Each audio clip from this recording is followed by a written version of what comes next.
Hi, everyone. My name is Tony Zioli. As I was introduced, good Italian boy from the Boston area, but have lived in North Carolina since 2010. Just want to share a couple of additional facts about myself. That's my adopted son, Hudson, who came through a Facebook boosted post, if you can believe it. We moved to Asheville, boosted some posts, lawyer saw it, had met with a young birth mother a couple weeks before at an adoption workshop, the only birth mother at the workshop looking to place. Met with him, he called me through the Facebook post, we met with him, and boom, 2 weeks later, we had Hudson, we had him at birth, he's now 21 months old. So that's not social SEO for business, that's SEO for personal, you know. But he's the joy of my life, as you can see. We just did a photo shoot with him the other day. And that's just us out there. I'm actually doing a trade with a photographer. I'm helping her with Gravity Forms so she can take payments on her sites and in turn for her taking that photo. I'm a digital strategist at Digital Strategy Works. I've been doing that for about 7 years, but I have a 30-year career in digital media. Originally from Boston, like I said, moved to this area in 2010 and live in Asheville now. DigitalStrategyWorks.com is my site that I do my client work. TonyZioli.com is my personal blog. I have other sites, too many to list, but I predominantly do WordPress, SEO, social media integration, content marketing, and analytics. I'm the founder and co-organizer of WordPress Chapel Hill. I started that in 2010 and it's still ongoing. I get to it about twice a year. While we run them every month, I participate digitally.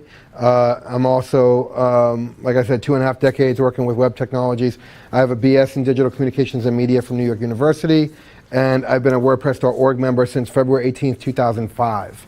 So I go way back to that. So let's talk a little bit about social SEO. Social SEO is what it's not. It's not a ranking signal, right, today, but it could be in the future. And the reason for that is authenticity and authorship based on, you know, how Google looks at each website and each author and relevance, and, you know, are they a spammer, are they not a spammer, all the things that exist in the Google search purview and algorithm. So it's not a ranking signal, but could be in the future. Links from Facebook, Twitter, Google+, do not increase your page rank. People think that throwing backlinks into Facebook and Twitter will increase their page rank because they see BuzzFeed's page rank increase. Well, BuzzFeed is a great site, or, you know, TechCrunch is a great site. They're going to get link backs in SEO anyway. So whatever they get from social sharing through the social ecosystem doesn't necessarily increase their page rank. Of course, it's going to increase their traffic because they write good stuff, they're timely, and all those kinds of basic, you know, common sense applications, right? So Google views Twitter and Facebook posts as pages, just so you're all aware. I did some research on this the other day. So every module that you see is actually a page that Google crawls, right? But Google crawler is finite and cannot crawl trillions of social posts. So it takes a representative sample over time, because even Google has a limit, cannot index all of those posts, right? So sites, like I said, with high social engagement are usually great sites anyway, and they're going to generate high quality backlinks organically. So I just want to put to rest some kind of myth that says if I get 1 billion, you know, social shares, it's going to increase my page rank. It is not, right? So what is it? What is social SEO? Social SEO is taking the titles, descriptions, images, and just making sure that they're optimized for Facebook, Twitter, Pinterest, LinkedIn, for social sharing, right? So ensuring the social posts you create are optimized by title, description, site, image, video, and site title, like the link that appears here, right? So, for example, this is a client of mine, Total Merchant Resources, and I wanted to make sure that when I boosted this post, you know, and or social shared this post into their page, that not only did I craft some kind of message at the top describing what I wanted to describe, but it also shared the right image and the right title and the right text description for the page. And people ask themselves, well, how that organically happens generally through Google just pulling, you know, once it crawls your site, it sees all the images displayed on a page, it sees your title, it sees maybe the first 5 lines of text, and it's going to just pull that natively because it has nothing else to go on. But fortunately today, with a plugin like All-in-One SEO, which I'll get into in a few minutes, you can craft your social, you can craft your title, you can craft your description, you can assign the exact image and or video that you want to go with a social post. And the reason for that is something goes viral, you can't edit it, right? Hard to edit a social post once it's already been created, especially boosted posts, because you can't edit boosted posts once they're boosted, right? So you're paying, has anybody ever boosted a post in here? Right, so you know you can't edit a boosted post. You can edit an ad, but I still haven't found any way to edit a boosted post right after so correct me if I'm wrong, but I haven't found it. That once it goes, it's gone, right? And once it's shared, if your image is wrong or if there's a typo in your description, you can't change it. So you really need to be on top of that to make sure that it's exactly what you want. And why is it what you want? It's because branding, because ultimately everything we do is about branding. Crafting the right message for our intended audience is critically important, and we don't want to leave it to chance that our audience sees something we don't want shared, right? In the past, brands and publishers did not have control over what was being shared in social news feeds. Today, Open Graph, which is a system that was created by Facebook, it's an open source system that's been adopted by almost every major social network, and I'll show you what that looks like shortly, helps us craft the right titles, descriptions, images in our post. And brands clamored for that because here's a little bit about the Open Graph project. So for example, this is the search result I copied from Google for their own Open Graph result, what they wanted to display, that logo, that description, right? And here is what it looks like in Facebook. So sharing that into Facebook, this is exactly how they wanted to position that content, right?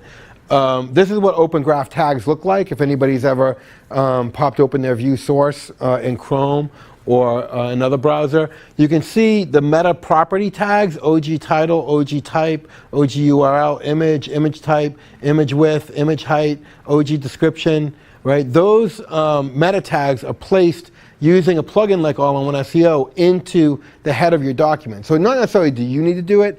If you're a theme developer and you're writing, and you want to understand Open Graph and do it yourself, you don't need to use a plugin per se. You can, craft Open Graph tags into your theme that you're building or whatever have you.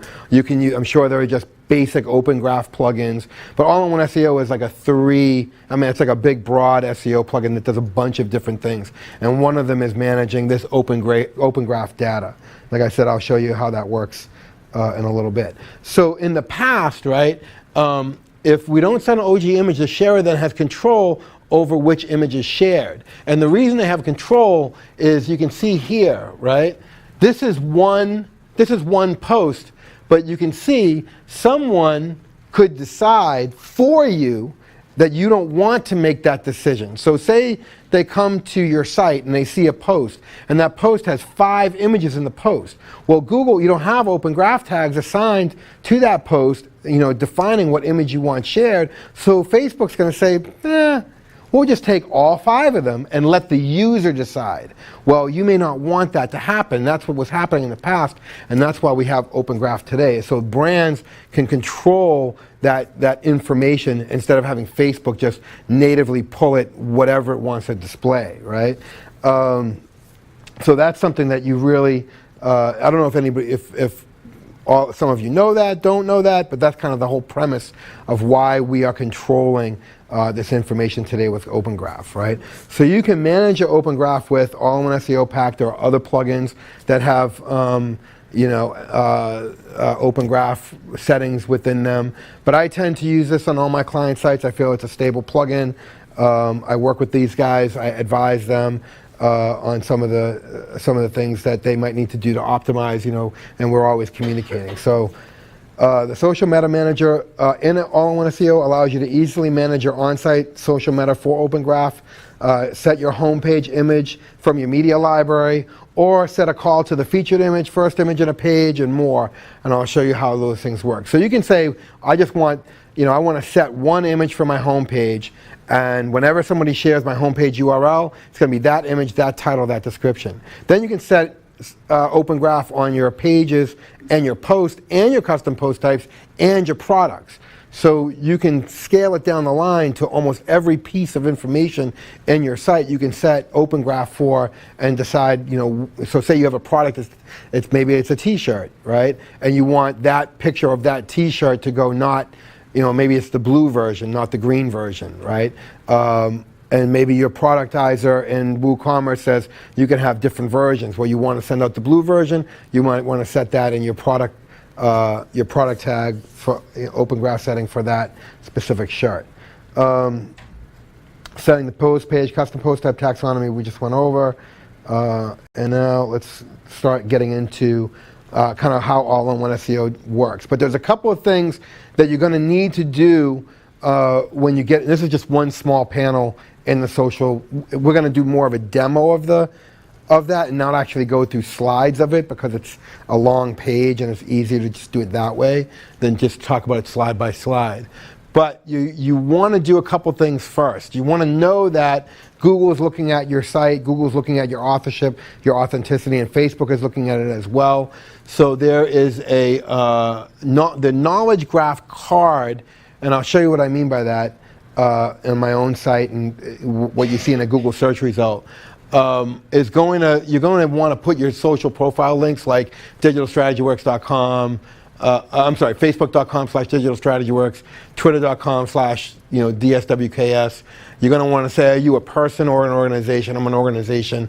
And you're going to want to say like Digital Strategy Works here. So when Google is looking for information for its knowledge card and search results, it's that big card that you see against some businesses when you're Googling now. It's going to pull some of this schema.org microdata to help with that knowledge graph card. And you can read more on it. The slide, you'll see the slides already posted to SlideShare, and at the end of the slides, the URL is going to be there, so you can pull this down and get to these links.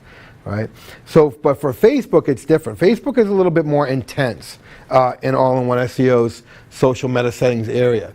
First, you're going to want to do a couple of things. You're going to want to find your Facebook admin ID, and there's a unique tool for that. And when I say your Facebook admin ID, I mean it's your personal page. So me, Facebook.com/Tony Zioli, I put that in my Find My FID, and it gives me the ID, and I can insert that, and I'll show you where that goes in the settings panel. So you also want to generate a Facebook app ID for a website.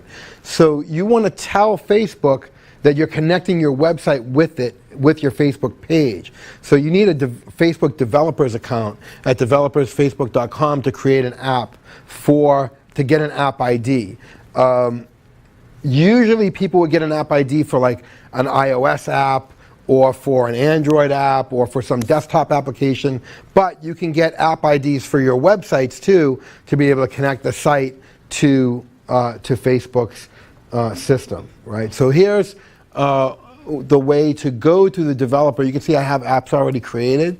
I go to developers.facebook.com, and then it says, kind of what do I want to do? If I want to create a new app, under My Apps, add a new app. And I say I want to create a website at the end, www. It asks me for the website URL. I say tweej.com. It says create a new app ID. I create the app ID, and there it is. Here's my app ID. So that's how simple it is to create an app ID. And then I pull that app ID out. And if I'm a developer, maybe I can pull that code and use that code. But if I'm a marketer, product manager, somebody who's just managing a web presence, I just need that app ID for all-in-one SEO to put it in there, and I'll show you where it goes shortly. But I just kind of scroll down because you need to put the site URL as well under the app ID. So Facebook and Twitter both have caching. And I was thinking about this morning, and I was like, when we make changes in SEO, we have to wait for Google to update that information. Maybe it's a day, maybe it's a week, you don't know. You can't really flush the Google cache, but you can flush the Facebook and Twitter cache for the social posts and pages and the sharing information. And I'll show you how to do that. So Facebook has a debug sharing tool. This is where it is. Twitter has a card validator.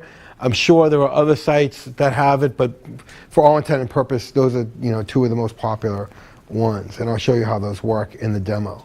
So let's escape out of here and just go through a couple of tabs that I've got going on in the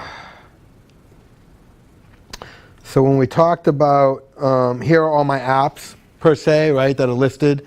So if I want to go back and get my application ID, I can do that. This is the sharing tool, the debug sharing tool in Facebook. So this is actually interesting because, you know, if you have a secure site and it's HTTP or HTTPS, you need to put the S in as well if you want to debug. But you can see the debugging tool, you can say debug this, and it will pull all the information from the Open Graph settings for that specific, you know, here's the app ID for the service, for Total Merchant Resources. Here's the URL. What type is it? It's a website. And here's the title and here's the description. So it's showing you what it's actually pulling, right? And you can, you know, debug this, and then, so say you have a page that you created, and I'll show you in All-in-One SEO, and you set the OG title, description, and image, but you want to dump that image one day and change it to a new image. Well, you have to tell Facebook that you changed to a new image. So that way it dumps its cache and pulls that new image, because Facebook is scraping pages just like Google's scraping pages now, right? And then Twitter, here's what the Twitter card looks like, right? So I just put my URL in, HTTPS, I preview card. Now it's going to show me exactly how my homepage is going to be shared if somebody shares my URL. So whether it's my homepage URL or whether it's a longer URL for a post or page, about, contact, or whatever have you, you want to set Open Graph for all your pages and posts, because if you have social share buttons on every page and post, you know, somebody could potentially share it, and you want the right, you know, the right information to be shared. So the other thing we were talking about was knowledge graph cards, right? So this is a knowledge graph card for a restaurant that I work with, right? So when you search for East Village Grill, you're going to pull that. We're going to talk about some reviews later in this presentation, but you can see that there's address, hours, phone, menu, all that stuff is schema.org markup that that is either gotten by Google through Google My Business listings. So for example, East Village Grill, Post 70, all have Google My Business locations and listings. And you can see under locations here. So a brand page and a location page are different, right? Brand pages are brand pages. Location pages are through Google My Business to add yourself to Google Maps and these kinds of things, right? So you just want to kind of keep an idea about when you're working with All-in-One SEO and you're using that basic Google panel, some of that information is going to go into your knowledge graph cards, but how to expand on local SEO is to sign up for a Google My Business account, register your business, or verify your site. A lot of people sign up their, you know, have All-in-One SEO, but they don't go and register a sitemap with Google Webmaster Tools or Bing. They don't verify their site against the sitemap and connect it to their Google Analytics. So those are some of the things that I'm not going to show you here how to do, because that's not the premise of this presentation, but those are things that create authority, is verifying your site against your Google Plus page, against your local SEO page. All of those things have to be done. They're not necessarily WordPress things, but they work all together because you have a WordPress site that you're verifying against all those places in the Google universe. So I'm just going to close these things because we talked about them, and we'll talk about that later. We've got that. Facebook apps. So let's go into the social, where did I put it here? Okay, so here's the social meta panel. As you can see in All-in-One SEO, you have a feature manager here.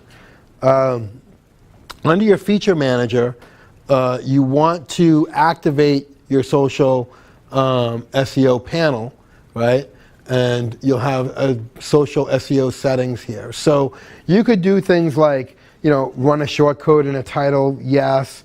Run a shortcode in a description, auto-generate OG descriptions from your content. So you could say, I don't have time to craft open graph descriptions from my entire site. Even though I think you should make the time, you could still kind of cheat your way through it and say, oh, auto-generate, if you really feel comfortable in the first 5 sentences of every page and post that you have in your site, it will auto-generate a description, right? The homepage settings, you could say, do I want to use my all-in-one SEO title and description under general settings, or do I want to craft a home title and description that's different from my SEO title and description? Because you may want it to be different. Your SEO title is only 90 characters. Your SEO description is only, I think, 160, right? But you may want to have a 225-word social meta description, right? Or you may want to have a 110-word title that goes into Facebook that's different from the allowance that Google makes for length of characters. So here you can say, I want to just duplicate, or I want to craft my own information. And then you can go into image settings and say, let me just state this one thing first. I was talking to Steve Mortarboy, who works with All-in-One SEO, and Michael about this yesterday, is that you can craft homepage settings through the general settings social panel, or you can craft them by page or post. So if you have a homepage that's a static homepage, you can use that, but they do that for their SEO portion of this plugin, but they haven't yet fixed it to make a priority of whether this settings panel or the settings panel on the page is actually the priority. So I suggest for your home page, just use this settings panel for now until they update that new idea and implement it to define whether you want to use the homepage settings under general or the homepage settings under your static page, right? So you can upload the image here from your media library. Then this is image settings. How do you want, for kind of site-wide image settings, how do you want Open Graph to pull? Do you want it to pull the default image? Do you want it to pull the featured image all the time? So this is kind of like instead of setting it by page or post, you can say, for my whole site, pull the featured image. If you're confident in the featured image across your whole site, then voila. If you don't have a featured image, then what's going to happen is it's going to say, pull a default image. So if you don't have one of these settings fulfilled within your pages or posts, you can say, well, just pull this image in replace of that. And then you can set image width. I don't know how relevant or valuable this is if you have set, because Facebook wants images that are over 1,000 pixels wide. So why would you use this image width setting? I mean, maybe you have something that's 1,800 pixels, but then it might be too big to load, and Facebook might kick it back and say it's too big of an image for us to even deal with. So that's something that I don't really use. You could play with it if you want. Then you've got the social profile links, which we talked about before, for the Google Knowledge Graph. And then you've got your Facebook admin ID. Now remember, any of these tooltip icons link off to a great documentations resource on the newsemperplugins.com website. So you can find out all about each feature by clicking on these social icons and then clicking on the link, and it will take you to that feature and give you more of an explanation about it. But you can see that I've set my Facebook admin ID, my Facebook app ID. You can see that I set it as a website, right? My site's Digital Strategy Works. It's a site that has a blog, but it's not primarily a blog, it's primarily a site. So I'm setting an object type to Facebook so they know that my Facebook page is related to a Facebook website, a personal website or a professional website, and not a specific blog, and it's handling it accordingly. Automatically generate article tags. You can use these tools. If you're not using keywords, you can turn keywords off in All-in-One SEO. So if you're not using keywords, then you don't have to click that.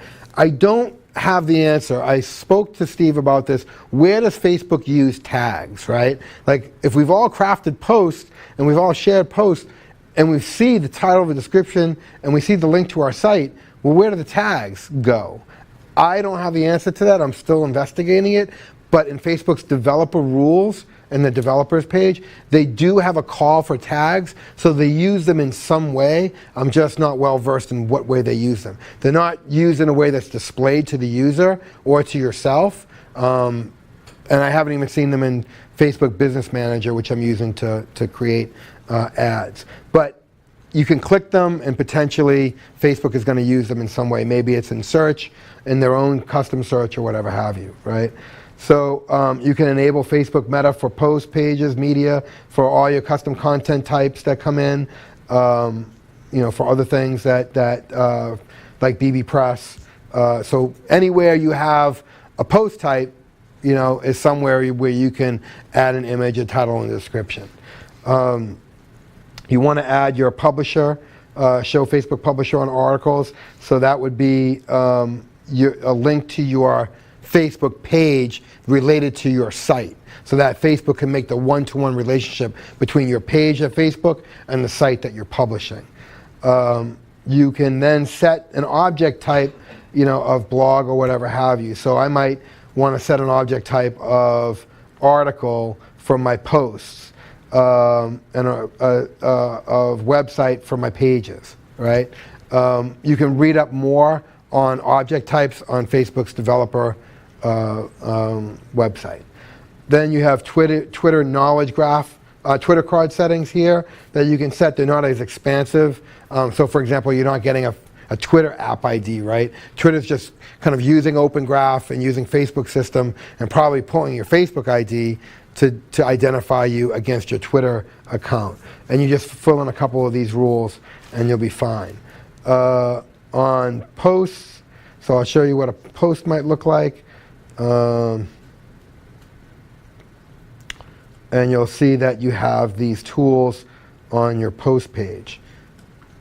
At the bottom here, there's a toggle. So there's your main SEO settings, and here are your social settings. So you can see I've crafted a specific title, I've crafted a description, I'm choosing this image to share, and then if I want to clear that cache, I hit debug this post, and it will go over and load that automatically and say, okay, I want to fetch new scrape information, show existing or fetch new, and so I'll see if fetch new, and what comes up. It's still pulling that. I mean, I could play with it. Sometimes you have to do it a couple of times. Is the debug button just added recently? No, this has been around for... Not the one on Facebook in all-in-one? No, it's been there for almost over a year. Oh. Yeah, it's been there for a while. Yeah, it's just that people don't get down to that point in social SEO and don't realize that you can click that button and it takes you right over to this. So that's kind of the all-in-one SEO process for social meta. We have a little bit of time left, so I'm going to talk about reviews next. So let's go back to the presentation, which is here. And we'll talk about reviews. So Google, Facebook, Yelp, TripAdvisor, and others are fighting for reviews of your business, right? Reviews are becoming a big thing. I want reviews for my business, right? But your customers will only publish a review with services they know, right? If customers go to restaurants, they might go to Yelp. They might not go to Facebook, or they might not go to Google, because to post a review in Google, you need to search for the business to post the review. I still haven't figured out how to link from something to a Google reviews posting page, because you have to see the Google review to actually see the little gray button to post the review, right? So it's hard to figure out or to kind of direct your users. They might not realize where they're going to post review, or that you even may want them to post a review on your website. They may post it out there anyway. So there's this big battle going on. But reviews also, I believe, are part of your rank. So if you're getting Google reviews and you've got a Google local business listing and it's verified, your verified site against that, you're building value in Google. But then you're telling people, well, review me on Facebook but not in Google, or review me on Yelp but not in Facebook or Google. And you're not really sure, all of a sudden it becomes this big hodgepodge and mismatch and mess, when really, at the end of the day, ultimately, don't you want people posting reviews on your own site? So a couple of plugins have come out I'm not going to recommend one or the other. I use this plugin called WP Reviews. But I say we lose the SEO value of our reviews because they're disparate on every site. If I'm a restaurant, I have to tell you that I have a Facebook page for you to then go to review me, right? Or I have to tell you to go to Google Plus to go review in Google Plus, but yet I have my own website. Why don't you just review on my own website? So these reviews plugins have come out, but the thing that I found, well, let's say, you lose the SEO value of reviews by having them published on other sites, number one. The trade-off is if you have reviews everywhere, but then reviews are disparate, and you have to manage those reviews in multiple places, right? You can respond to a Facebook review, but you can't moderate it. You can respond to a Google review, but you can't moderate it. You can respond to a Yelp review, but you can't moderate it, right? So all those services are saying, we want your customers to give reviews to us for you because it's going to benefit you, but we won't let you moderate it or delete them or whatever have you. So I say, drive people into your own site and let them use a WordPress plugin, with a front-end reviews section that they can post a review that you can delete or moderate or say, is it ethical to delete reviews? You have to ask yourself that question, right? That's another question that comes up. But at the end of the day, if you're a business owner and you want to moderate your reviews and you can't do it in the social ecosystem, then drive people into your site to do it, right? A customer won't see a review of your business on Facebook, like I said, unless they are driven to your Facebook page. A customer will see a review of your business in Google search if your business has a knowledge graph card, right? So you want to have, if you have a local restaurant or even a digital, or even a web development firm that has an office, you want to have a Google My Business Local SEO listing, which then they'll send you a card in the mail, and you verify through a code that you verified your website with them, and now you've got a code on a card, and you verified that. It's this big, messy, complex thing, but it all goes back to authenticity, authorship, and creating that one-to-one relationship. So Google will pull schema.org microdata for star reviews and place it under your search results. Google will display star reviews for a landing page, but not a home page. I learned this when I was doing this, and I'll show you what I mean by that. So if we look at so total merchant resources is my client, and see how they have star ratings? That comes from the WordPress WP Reviews plugin, not from Google, not from Facebook, not from Yelp, not from TripAdvisor. Google will pull your star ratings and place them under your SEO link, right? But you have to put them on a landing page, meaning an inside page. So for example, the inside page here is Business Financial Solutions, right? And if I click on that link, you'll see that the reviews are at the bottom. I've actually redirected this to business loans, and I'm hoping that Google will pick up the new URL. But at the bottom are my reviews and star ratings, right? So the person can create their own review here. So I just thought that was, in terms of social SEO for business, I mean, it's important to craft your images, your titles. You can use video, these kinds of things with the all-in-one SEO plugin. But outside of that, reviews are important to businesses, and we're in this disparate world, like I said, of all these services, chasing after our customers and driving people to their sites, when in reality, we want people to come to our sites and see reviews on our page. So what did I do here? WP Reviews plugin? Yeah. So here I just put an anchor link, right? And it just jumps to the same page at the reviews section. So I might put an anchor link somewhere, around the site to get to reviews. It doesn't necessarily, I mean, could you have a reviews page? Yes, but then it's not really a landing page with other contextual information to try to get people to buy your service and buy into that call to action. So I just wanted to point that out, and I think that's important.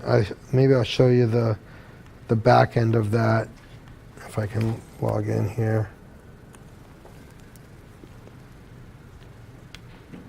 So on every page and post, you assign the reviews plugin to one page, but you can have reviews on every page and post, but you really want Google to list it under that one primary landing page, right? Because that's your most important page.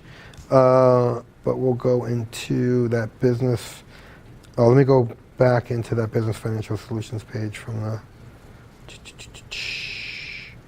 business loans. So here's a question, a review management question. Mm-hmm. Can you edit, or can, not you necessarily, but can your submitter edit their review? You can edit any review that's submitted to you with the WP Reviews plugin. It's WP Customer Reviews, I'm sorry.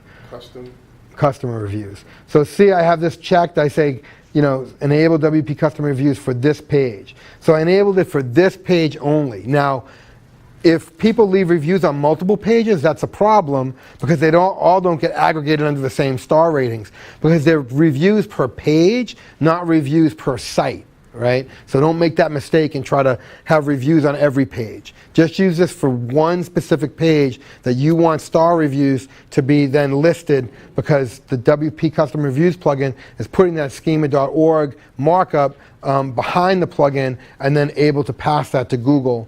And question. Okay, couple of things. One is it better to have it closer to the homepage or higher in the hierarchy to be scraped by search engines? What to so be in other closer? words, you want it on the homepage, not a sub page. What, the reviews? Yeah. No, you want your reviews on a landing page. The star ratings will not show up in Google if they are on the homepage. If your homepage and if this is checked. Right here, if that's your homepage and that's checked and you only collect reviews on your homepage, Google won't publish your star ratings against your homepage URL.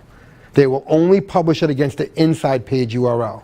So I say take one primary landing page about everything there is to, your landing page, right? Because all sites now have about us, contact us, this product, that product, but most sites today need a landing page that's driving a conversion funnel, right, with opt-in monster and lead gen and to MailChimp and all, get our download PDF.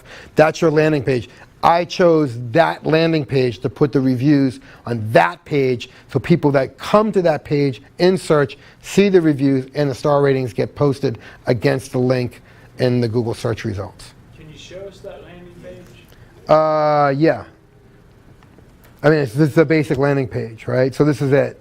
It has a form on the right that people can fill out to opt in to apply for the loan. It talks a little bit about, call, free consultation, right, with a mouse over, and then the reviews. Not a very sophisticated landing page, but a landing page nonetheless that's interest to action, right, and has the reviews on it. What's the page title? Like, what's the... Business loans. Okay, that's the landing page. So you're driving them to that landing page.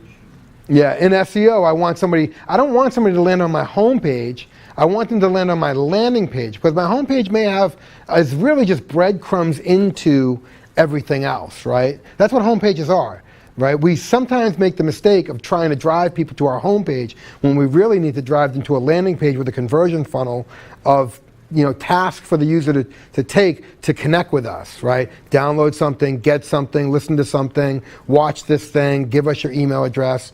So you want to drive them into a landing page, and for me, like I was telling the woman here, is that I had of the mindset that I'm going to drive people into business loans because that's the primary SEO category that I want to capture. And I'm going to show people reviews on that page so they see on the landing page that not only can they connect with us, but they can also see what other people did with us. Okay, so right? say I'm searching in business loans in Google. Am I going to land on your homepage, or am I going to land on your landing page on an organic search? It's Google's decision. Okay, so I don't know. Okay. But if the client had, excuse me for one second, I want to further answer the question. The client has a limited budget for my time and attention to SEO optimization and to content marketing and to PR. They don't do a lot of it, so they're not driving a lot of traffic back. They're getting, 50. They're very niche specific in this business, like merchant cash advance industry, and they were very behind the 8 ball before they hired me, and now we're starting to see it with all the content marketing I'm doing. We're starting to see influx of traffic. Are they going to beat BizFi? Are they going to beat the billion-dollar loan organizations? Probably not. Just like I'm a local restaurant and I can't beat TripAdvisor or Yelp to get to page 1. because the aggregators are more powerful than the smaller player. But hopefully, down the line, the work that I'm doing will slowly bring them into at least page 2. You know, I don't know that I'll ever get to page 1. But say Right. you've got a Facebook page, and the link from your Facebook page, you want to drive it to your landing page rather than your home page. So would that be because you want to put it into the funnel? Yes. If I'm going to advertise on Facebook, as a matter of fact, this is a good segue into that.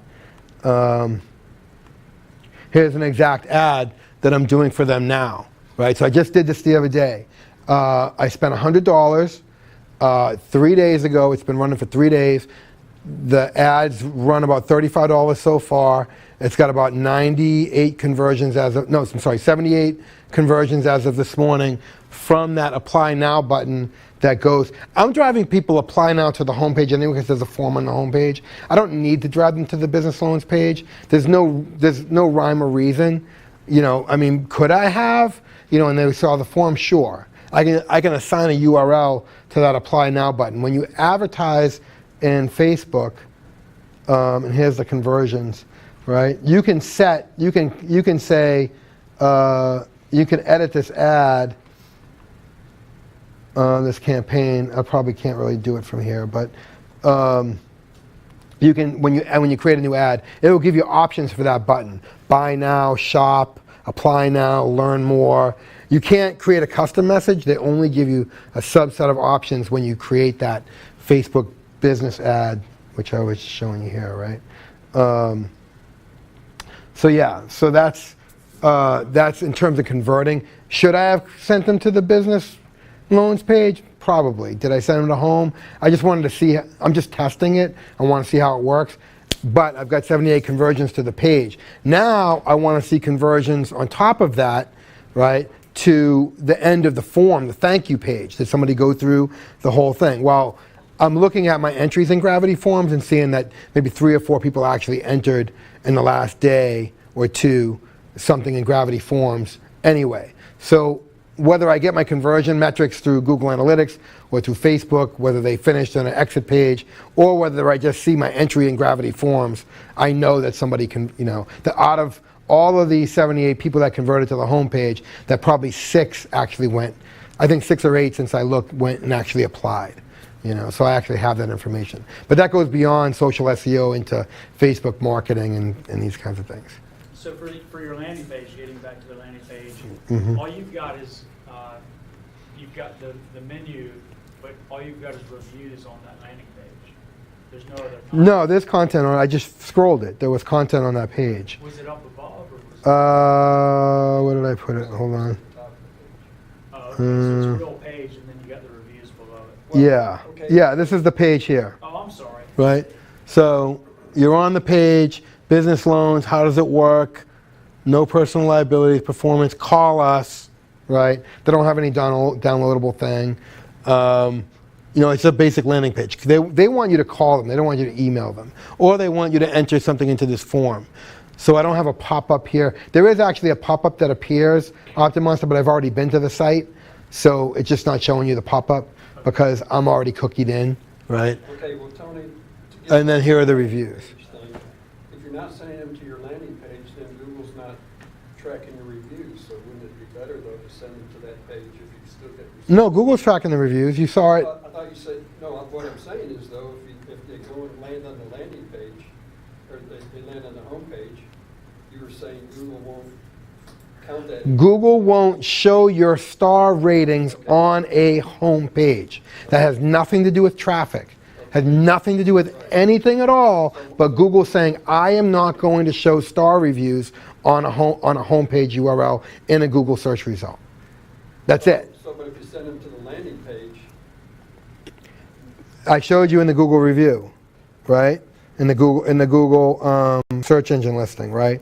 So total merchant resources, business, financial solutions. That's it, right? This is that landing page. Here are the ratings. It will only display ratings against inside pages. like when you think about web pages, you think about URL/, right? So URL/, Google won't show a review against that #1 top search result. They will only show star ratings on interior pages. So you want to just make sure that you use the plugin on an interior page to show your star reviews. Sure, do I want people to find the company in SEO and then see the stars and click on the link and then see the reviews on the page? That's the goal, right? But if I do business loans right now against all my competitors, they're spending millions of dollars on marketing, and my client is not at that level yet, right? So we're not going to end up on page 1 or page 2 or page 3. And it's not going to really matter, so to speak, in terms of the search result. But it matters to them as a company that their reviews show up under the link. And they said, Tony, do that. Fix that. Make that work. And so regardless of whether anybody finds them in search through that landing page, that's one thing. But they just felt like they were patting themselves on the back because they got those stars there, right? We want them to be #1 in search, but they need to start spending hundreds of thousands of dollars to get that, right? To get PR and marketing and traffic, because all those things, and content marketing, but they don't have the budget for that. So we have to do it other ways, right? If you have multiple internal pages with different reviews on each, do those all show up as Under the URL, under the respective URL, they should. Have I tried that? No, because I don't want reviews under every page, because I don't want 5 reviews under this page and 3 reviews under that page, when they really should all be one set of clear, defined reviews under one review section. Because now, see how I pointed to I said, okay, I want business financial solutions, but when I want people to find reviews, right, I basically put an anchor link, review, like find our reviews. So if you had reviews on 17 different pages, they'd be on 17 different pages. They were not collapsed and amalgamated as all the reviews for the whole site on every page if you enable the reviews plugin. They are specific to each page, and you can't collect them, right, into one. I guess a good way to use it would be not quite your about page, but why work for us, where you can have content at the top of the page. Is exactly and list all the customer reviews below it. Exactly what I'm doing. Right? Exactly what I'm doing. Right. I had to think that through. Now, I'll be honest. This is the first time I've ever done this. I'm going home to do that. Right. The first time I've ever done this. But you can see the results. Right. And I had to ask myself all these questions of myself without all of you asking me questions, to think through the logic of why would I do it this way and how does it work. And I got into an argument with this reviews plugin, they required me to give them an email address to register, which I posted a scathing review on their reviews page because I was so infuriated that they required an email address, which is clearly against the WordPress plugin's terms and conditions. But they supposedly fixed that now and we're on good terms. But I was not happy with this reviews plugin for forcing me to give them an email address and fooling me into thinking I had to give that email address to activate the reviews panels on the pages. So that's a whole nother topic. Any other questions? Probably already went over this, maybe I just missed it. So the reviews on the landing page will supersede anything that will come up, say, on Yelp? Did you say that? Or Before you came in, maybe what I was talking about was Facebook, Google, Yelp, TripAdvisor, any site that wants reviews, Manta, Angie's List, right? They all want customers to leave reviews for your business on their sites, right? So people can come and see their site to get a review of your business. Doesn't that suck? Right? Because you don't want people going to Manta or Angie's List or Yelp, or they're building their businesses on reviews placed on your company on their sites, right? Good, because they're aggregators and so you don't have to build the systems to do it. Bad, because it's bad for your SEO, because you don't get the benefit of all those reviews showing up in Google search results and people coming to your site. Another problem with that is, if I'm Facebook, right? My reviews don't show up, your reviews in Facebook don't show up in a Google search result because Google reviews only show up in a Google search result.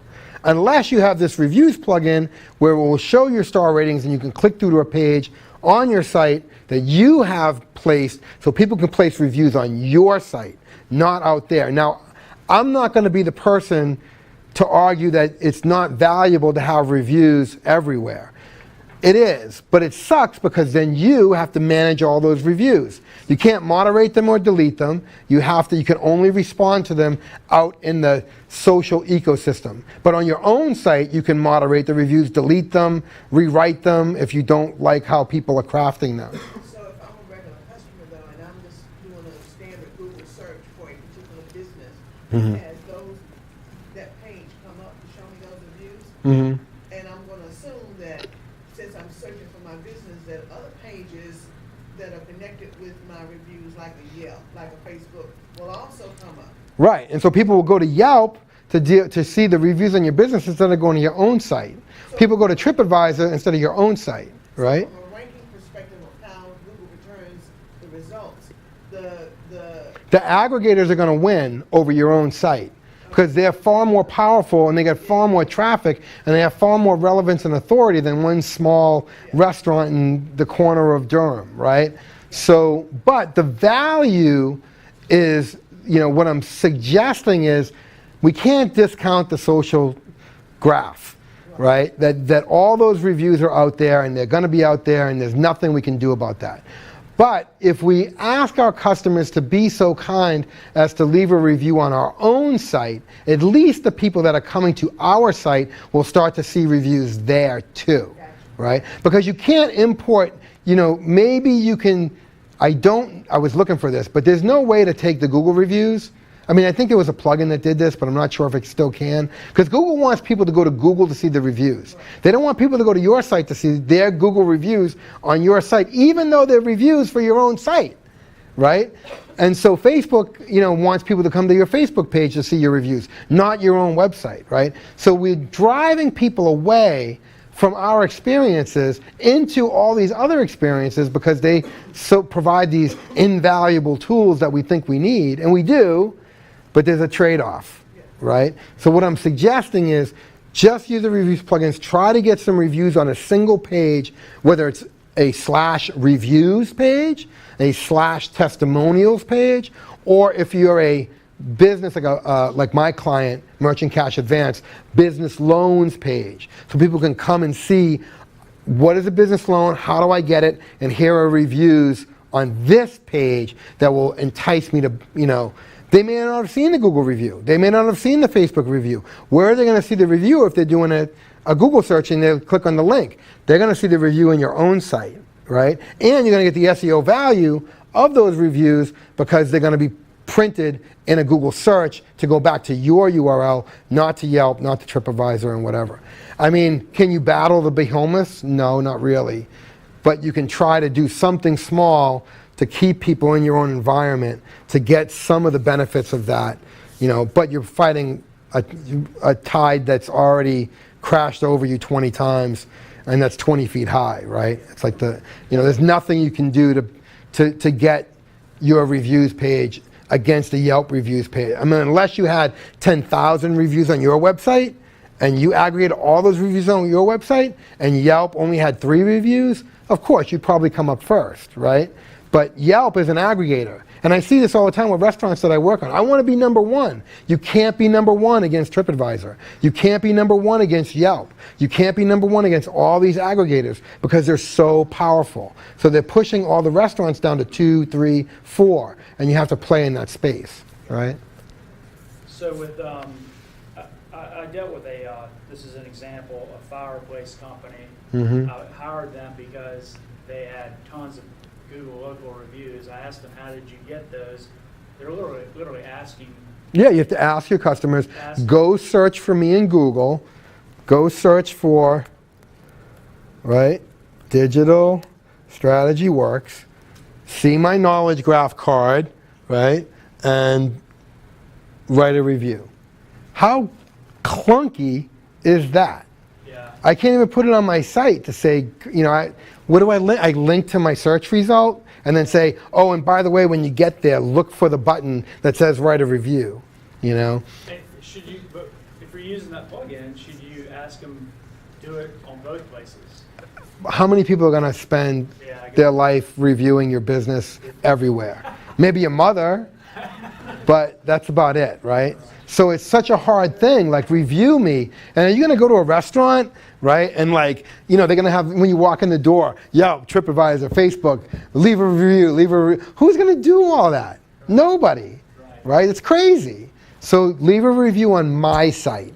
Yeah, I know all those things are out there. If you want to leave a review in the social graph, leave a review. But try to drive people into your sites to leave the review so you can get the star ratings under your search result for that landing page, and you can get the SEO value of those reviews returned in search, right? And that they're on your site and that people can be enticed to use your services because the reviews are right there in front of them. They don't have to go out into the social graph. I mean, how many people really read Facebook reviews of their favorite restaurants? Right? Does anybody? Raise your hand. Anybody read Facebook reviews of your favorite restaurant? You do? One person out of all these people, right? And I have clients that are restaurants and I don't even read their reviews, right? So, you know, they just do it because they think it's, you know, people think it's valuable.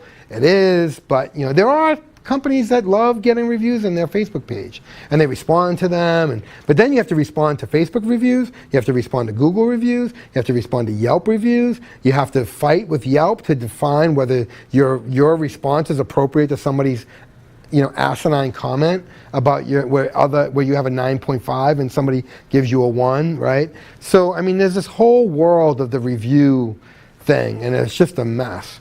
But you know, just use the plugin, get people to review on your site, get them to a landing page. That way they'll see the value of your business on your site and they don't miss it in other places. I would say be careful if you're working with a healthcare client because reviews are a huge, huge issue in that industry and transparency is incredibly important. So you can't pick or should not pick any kind of review plugin that allows you to moderate whether you post those or not. So just be really careful. Yeah, there may be some rules in your industry. I mean, there's ethical rules, right? WP customer reviews is like, hey, we're going to throw this plugin out there and you can moderate reviews. But there's ethics related to that. I'm not advocating that you moderate your reviews. I'm of transparency mindset that you respond to reviews. But the plugin gives you the ability to moderate them. If you don't feel so ethically challenged that you want to moderate them, then go right ahead. But if you feel like it's a healthcare industry and it's a doctor review or whatever have you, I mean, there's all these doctor review sites now. You can go to 100 doctor review sites and find all kinds of information on your doctor, you know, and people complaining and this and that and the other thing. But at the end of the day, you know, if you want those star ratings underneath your URL, the only way you can do that is by using a reviews plugin and getting that schema.org markup on your site so Google picks it up and places that review. I think, are we out of time? Got about 3 minutes. 3 minutes? Anybody else? Is it wrong to incentivize for reviews? Absolutely wrong. It's so unethical, it's not even funny. I mean, that's in my opinion, but I would never incentivize for a review. Because then, you know, people leave great reviews all day, then somebody will find out that you've incentivized, and they'll post a review that you've incentivized, and then all of a sudden people will then judge you against that and say you know. What's that? It's called the check in the mail syndrome. Yeah. Right. So if somebody gives you an accolade, it's like, well, was that biased or was it honest? Yeah. Because it's that perceived bias that's out there. You know, the distinction between a review on your site versus going to like, you know, Google or even House. I've got customers that do contract work, and so House is a big environment for them. So there's this perception of, you know, which environment, I guess, is more trustworthy. Is that a way to put it, Tony? I mean, at the end of the day, the way we're moving in this world is trust. Yep. Is trust. Everything has to be trusted. And if somebody was asking me yesterday in this forum, and I'm not going to say who it was, a nice guy, has an idea, wants to create some artificial intelligence to post some articles against Google News, right? So I went and did some research. And first, my statement to myself has always been a statement that Horace Greeley, an old newspaper man from the 1700s, said, which is paraphrased in a book that I read years ago by O.J. Simpson nonetheless. But when you hear this, you'll be like, he said that? Fame is a vapor, popularity is an accident, and money takes wings. The only thing that endures is character. I wrote that in my high school yearbook when I was 17. I'm 50 years old, right? I've seen people do the most egregious, the most insulting, the most despicable things in my life. I've been a victim of, you're not 18 years old and female, so why should I hire you? I've been a victim of a man at UNC Chapel Hill who was my boss sleeping with a student and screwing up the program and me having to be a victim of that. I had another guy, another very wealthy individual say to me who won $780 million judgment against JP Morgan Chase for some technology that he acquired or whatever, post in a WordPress system when I was working for them in 2009, Tony's gay, right? So I've seen people do the most insane shit, right? To me and other people, and I'm talking wealthy people. And this guy yesterday said, I want to game the Google system. I'm going to use regular writers up until Google accepts my sites into the Google News verse. Then I'm going to use AI to publish, artificial intelligence to just publish whatever. I mean, Google, all they do all day long is think about trust, right? That's their number one mission. And we're moving closer and closer and closer. And all these tools that you see that you have to sign up for this and verify that and put a Facebook admin ID and get a Google Plus account and verify your site against your webmaster tools, and all that crap sucks. And it makes it so much harder for all of us to do what we do. But we have to do it because it builds trust. So if we start buying reviews, we're not building trust. We're buying. We're gaming the system. We're trying to circumvent the rules. It's just, so I go back to that statement, that the only thing that endures is character. And I live by that, and I wrote it when I was 17, and that guy asked me if I wanted to get involved in that project because his idea is profit is a great motivator. But my idea is I've seen what profit does to people, and that's not I want to make money, but not at the expense of gaming the system, right? So that's how we do what we do. I know you. So, thank you. So I thank everybody for coming today. I really appreciate your time.